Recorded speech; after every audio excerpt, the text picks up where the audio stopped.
A lifelong poultryman from a young age, this year's Chamber Business Person of the Year is a familiar name in our area. A seasoned veteran whose quiet stability and experience have helped lead an 11-year-old farmers cooperative to become the 8th largest turkey processor in the nation. Jim Mason not only leads on the job, but also on multiple boards over the years, including those of the Virginia Poultry Federation, the National Turkey Federation, and Rockingham Memorial Hospital. For someone who helped build the Virginia Poultry Growers Cooperative with a do one thing and do it well philosophy, Jim Mason sure does a lot of things very well. Well, our business is turkeys, of course, and this plant that we're at today in Hinton has been here since the late 40s. It was started as Virginia Valley Processors, and that's where I first started working in the early mid-60s.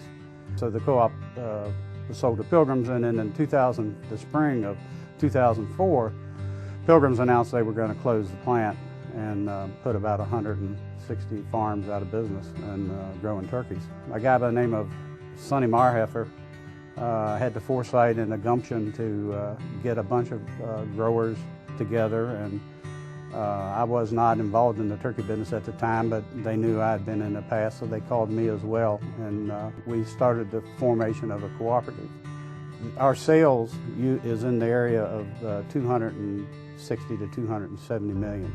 Bringing a group together at this poultry company and say, okay, if I had one thing I could wish, or how I wanted to set this thing up based on my experiences of what has worked and what hasn't worked in the past, what would it be? And that's essentially what we did here. We said we're going to do the same thing 365 days a year. We're not going to go away and come back for our customers. And one of the main things we decided as a group we were not going to do is we were not going to compete with our customers. One of the things that in my past life, we were going 100 different directions every day in a plant. Well, you can't be efficient doing that. So if you do the same thing every day and you know exactly where your product's going, 80 to 85% of our product goes out of this plant fresh every day. It's delivered tomorrow. That's unheard of in our business. Nobody does that much fresh business in the meat business. And so that's unique to us.